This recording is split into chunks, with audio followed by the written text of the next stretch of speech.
হযরত আবু যর গেফারি মৃত্যুর ঝুঁকি নিয়ে তিনি আমাকে ওখান থেকে রেহাই দিয়েছে, ঋণগুলো পরিশোধ করার সুযোগ দিয়েছে, আমার ছোট ভাইয়ের সম্পদগুলো ফেরত দেওয়ার সুযোগ দিয়েছে। ও আমিরুল মুমিনিন, আমি বাড়িতে গিয়েছি, স্ত্রী সন্তানের কাছে ক্ষমা চেয়ে এসেছি, হক আদায় করে এসেছি, ঋণগুলো শোধ করে এসেছি। সব কিছু করার পর তাদের সঙ্গে লেনদেন বোঝাপড়া শেষ করে মৃত্যু হবে এটা জেনে বিদায় নিয়ে মৃত্যুর প্রস্তুতি নিয়ে এখানে আমি আসলাম। আর যদি আমি এখানে না আসতাম, আমার জন্য একজন বিনা অপরাধী মানুষ মৃত্যুদণ্ড কার্যকর আপনি করতেন, তার উপর একটা অবিচার হতো। ও আমিরুল মুমিনিন, এই কারণে আমি মুসলমান হয়ে আর এক মুসলমানকে বিপদে ফেলতে পারি না, ওনাকে বাঁচানোর জন্যই আমি এখানে আসলাম বলি আল্লাহু আকবার।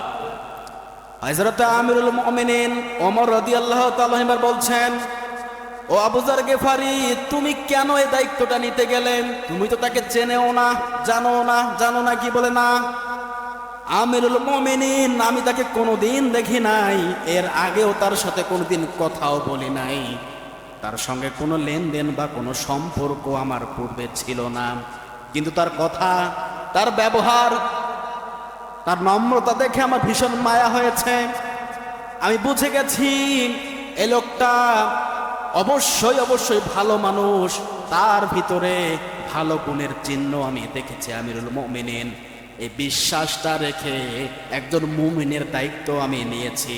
আর তাছাড়া যদি ওই সময় সমস্ত মানুষকে সে তার কাছে একটু সাহায্য চাইল অসহায় হয়ে, অনেকগুলো মুসলমান আশেপাশে ছিল, কেউ সাহায্য করে নাই, কিয়ামতের ময়দানে আল্লাহ পাকের দরবারে আমি কি জবাব দেব রে? আমি একজন মুসলমান সাহায্য চেয়েছে, আমি আবু যর গেফারি তাকে সাহায্য করতে পারি নাই, আল্লাহ পাক আমাকে আটক করে দেবে, এই ভয়ে তার জামিনদার আমি হয়েছি।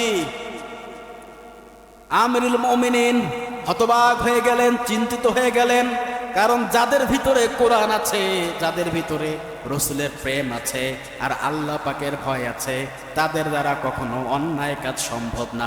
কথা বলেন ঠিক কিনা?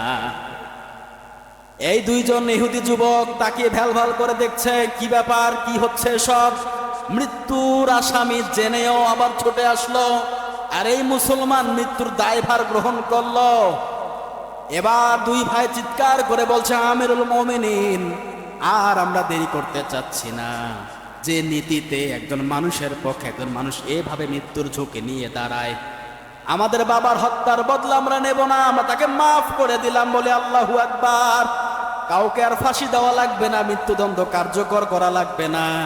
দুই ভাই মিলে ওইখানে ইসলাম গ্রহণ করেছে। আল্লাহু আকবার। এই হলো ইসলামের সৌন্দর্য।